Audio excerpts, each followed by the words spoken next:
네, 북한 7차 노동당 대회가 열리고 있는데요. 관련 얘기 전문가와 좀 더 자세한 얘기 나눠보도록 하겠습니다. 김주환 YTN 정치안보 전문기자 그리고 김주성 망명 북한작가센터 부이사장과 함께 짚어보겠습니다. 두 분 안녕하십니까? 안녕하세요. 네. 자, 북한이 이제 36년 만에 지금 당대회를 열고 있지 않습니까? 지금 아직 내부 상황이 정확하게 전해진 게 없기 때문에 이 시각 현재 어떤 행사가 진행되고 있는지는 정확하게 알 수는 없습니다만은 그 이전의 당대회와 비교해봤을 때 지금 어떤 행사가 진행되고 있을까요? 일단 순서대로 첫날이기 때문에 아무래도 대회사에 있어서 여러 가지 사전 행사를 하지 않겠냐, 혹은 뭐 우리가 가장 관심을 가졌던 이제 지금까지 북한 노동당이 무슨 일을 해왔다라는 네. 보고를 하지 않겠느냐라고 추정을 할 뿐인데, 네. 그런데 좀 외신 기자들을 한 200여 명을 불러놓고, 네. 그리고 또 취재 비용을 북한이 지급하는 것이 아니라 본인 부담으로 해서 오라는 거, 취재를 건물도 200m 전방에서 하고 그 어떤 내용도 안 알려주고, 좀 굉장히, 그래서 우리가 한정된 폐쇄된 국가다 보니까 그 외신에 의존할 수밖에 없는데, 지금 화면을 보시지만은 거리 표정 이런 거밖에 네. 안 하니까, 그러니까 지금 상당히 한마디로 깜깜이 대항대회가 현재로서는 진행되고 있는데, 혹시 모르죠, 저녁 늦게라도 관련 내용이 다시 보도가 될지, 그래서 좀 지켜봐야 될 대목인 것 같습니다. 예, 말씀하신 것처럼 지금 외신 기자들조차도 지금 현장에 접근을 못하고 있는 상황인데요. 이렇게 초청까지 해놓고 또 막상 취재를 하려고 하니까 막는 이유는 뭘까요? 일단 여러 가지로 추측을 할 수 있는데요. 네. 그 상당히 지금 환경에서 보면 이게 대북 체제의 압박이 상당히 강하지 않습니까? 네. 그러니까 일단은 홍보차 여러 가지 의미에서 이렇게 외신을 끌어들이긴 했는데요. 일단 뭐 그 외신 자체를 이렇게 접근을 한다는 것 자체가 또 위험하다고 판단이 내려져서 허위 성원들이 일단은 안 된다, 이렇게 급작스럽게 변경됐을 가능성도 있고, 네. 아니면 또 다른 그 원인, 그러니까 대회 내용이 공개되면 안 되는 그런 그 델리케이트한 문제 때문에 좀 이렇게 변경이 되지 않았겠냐. 근데 제가 예전에 6차 당대회 때 케이스를 보면은 대체 대회 1일차, 2일차, 3일차 해가지고 이렇게 그때도 했었는데요. 일단 총결 기간이라고 해서 노동당이 그 사이 총결산 기간을 먼저 사업총화 보고를 당 수장이 먼저 합니다. 네. 이게 대체는 대회 첫날에는 그 진행 과정이거든요. 그 다음에 2일째 들어가서 뭐 당정위원회, 검열위원회, 검사위원회, 뭐 일단 그런 검토 기간이 있고요. 네. 그다음 마지막에 이게 선고가 벌어지는 대체 이런 흐름으로 나가기 때문에 네. 아마도 이번에는 1일차 자체부터 감추는 걸 보니까 뭐 알지 못할 그런 여인들이 상당히 작용을 하지 않았겠나 하는 게 추측입니다. 보면은 이번에 외신 기자들만 초청을 했지 각국 대표단은 전혀 없는 것으로 지금 일단 전해지고 있거든요. 그러다 보니까 규모가 이게 예전보다도 좀 줄어든 게 아니냐, 축소된 게 아니냐, 이런 부분을 감추려고 공개를 하지 않은 게 아닌가, 이런 전망도 있거든요. 그렇죠. 1980년대에는 거의 외국 국빈급 인사들이 네. 많이 갔죠.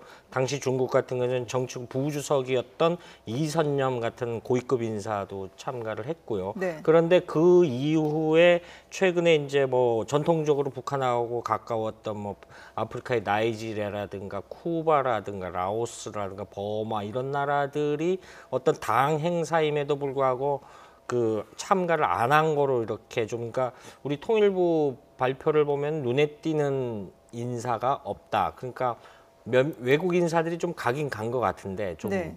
고위급 인사는 눈에 없는, 그러기 때문에 좀 굉장히 지금 말씀하신 대로 좀 감추거나 좀 보여줄 게 없기 때문에 그러지 않느냐라는 추측들을 하고 있는 거죠. 예. 그렇게 외신을 통제를 하면서도 지금 내부적으로는 계속해서 김정은 우상화에 열을 올리고 있거든요.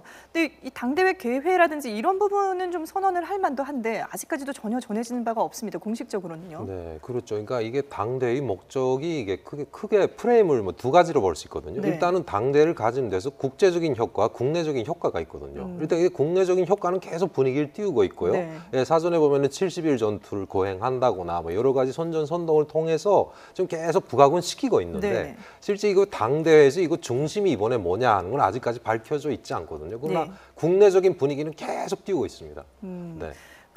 왜 이게 36년 만에 당대회를 여느냐라는 거는 아직까지 목적은 뚜렷하게 안 보이지만 일단 지금 많은 전망으로는 김정은을 추대하기 위한 게 아니냐, 뭔가 좀 공식적으로 김정은 시대를 선언하기 위한 게 아니냐, 이런 전망이 나오고 있지 않습니까? 그렇죠. 지금까지 6차를 했는데, 네. 사실은 북한에서의 당대회는 이제 독재 체제가 그 시대의 집권자를 우상화하기 위한, 그러니까 4차 때 보면은 이 1961년도에 보면 사실은 그때 이제 김일성이가 그 독자적으로 했고 그 이후에 이제 5차 때 1971년도죠. 그때 이제 국가 주석직이라는 칭호를 받게 네. 되고 그다음에 당의 이념이 막스 레닌주의와 김일성 주체 사상을 구현하겠다라고 선포를 합니다. 그리고 1980년도에 들어와서 6차 때 오직 이제 주체 사상이라는 거를 표현을 했고요.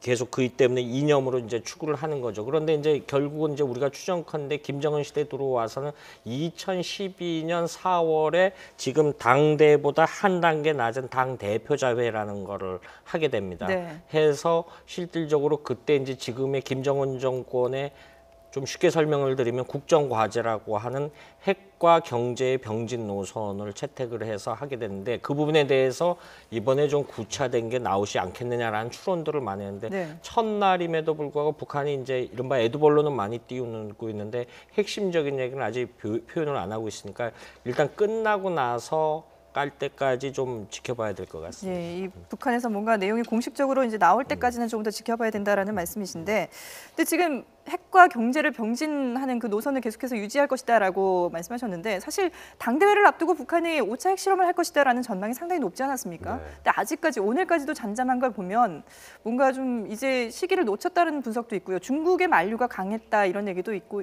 한데 어떻게 보시는지요, 부이사장님? 일단 보면은 제 개별적인 생각에는 네. 5차 대회를 할 여력이 안 됐다고 저는 이렇게 판단을 하고 싶거든요. 예, 그리고 만약에 됐다고 해도 지금 시기적으로는 그걸 할 때가 아니라고 판단이 선 것 같기도 하고 지금 보면 이게 이번 7차 당대회 같은 거는 가장 국내적으로는 일단 어떤 효과를 노리냐면 일단 예. 김정은이가 지금 집권차 5년입니다. 예. 5년 동안 아직까지도 북한이 체계적으로 지금까지 계속 지속적으로 해온 것이 우상화 친교과 교육인데요. 네. 이걸 아직 공식적으로 못 하고 있는 상황이거든요. 그렇기 때문에 이게 당대에서 뭔가 김정은을 좀 더 부각을 시켜서 공식적으로 자신의 신격과 우상화를 이제 앞으로 국내적으로 이렇게 유포를 시키자는 게 목적이었는데 네. 그것도 안 돼 있는데 또 지금 상황에서는 국제적인 환경을 놓고 볼 때 이제 또 5차 핵실험을 감행을 했다고 하면은 뭐 그 돌아오는 역효과라는 게 상당히 크다고 봐서 아마 지금 상태에서는 뭐 거의 안 하지 않나 하는 그 개별적인 생각이거든요. 앞으로도 하지 않을 것이다. 네. 네. 뭐 북한이 핵실험을 해서 실리를 챙길 수 있는 부분이 없다라고 판단을 하신 건데 지금 핵과 경제 중에서 그럼 경제를 놓고 봤을 때 과연 김정은이 어떤 경제 정책을 발표를 할지 사실 이 당대회라는 게 6차 당대회가 끝나고 나서 김일성이 그 인민들이 고깃국을 먹을 때까지는 당대회가 열리지 않을 것이다라고 얘기를 하지 않았습니까? 근데 36년 만에 이렇게 당대회를 여는 거 보면 북한 내부의 경제 상황이 좀 나아졌다고 봐도 되는 걸까요? 아니면은 다른 이유가 있는 걸까요? 좀 시대 상황이 다르겠습니다만 1980년대에 그 북한 전역의 그 배급제 철저한 배급제에서 북한의 주민들이 느꼈던 빈곤 수준과 지금 사실상 배급제가 무너진 지금 이 시점에서 북한들이 느끼는 빈곤은 지금 훨씬 크죠. 그 이유 중에 하나는 그때는 평등하다. 당에 충성만 하면은 모든 거를 배급제로 줬는데 지금에는 이른바 70일 전투에 동원이 되면은 장마당 세대들이기 때문에 자기 신 가족들을 먹여 살릴 그 경제 활동을 못 하는 거거든요. 네. 그리고 실제 평양의 당 간부들이 돈이 많은 사람들이 굉장히 많기 때문에 이 북한 이 장마당 세대들이 느끼는 상대적 경제적 불평등이나 빈곤감 이런 거는 굉장히 크죠. 다시 네. 말해서 총론적으로는 김정은 시대 들어와서 경제가 1~2% 성장했다라고 하는데 사실 국가 인프라는 오히려 더 악화된 측면이 있어요. 그렇다고 하면은 뭐 80년도에 이번에 뭐 42인치짜리 평면 TV 이런 걸 나눠줬다라고 네네. 하는데 전기가 제대로 사실은 안 들어옵니다. 전기가 자동으로 TV를 마음대로 시청을 못 하겠죠. 네. 뭐 이런 그러니까 그게 굉장히 과시용, 포장된 어떤 선물 정치 아니겠느냐 네. 이렇게 볼 수 있겠죠. 예, 알겠습니다. 지금 뭐 북한에서 공식적으로 아직까지 이 7차 당대회 관련해서 어떠한 지금 언급도 하고 있지 않기 때문에 어디까지나 추측만 저희가 계속해서 하고 있는데요. 오늘 말씀 잘 들었습니다. 지금까지 김주환 YTN 정치안보 전문기자, 김주성 망명북한 작가센터 부이사장과 함께했습니다. 두 분 고맙습니다.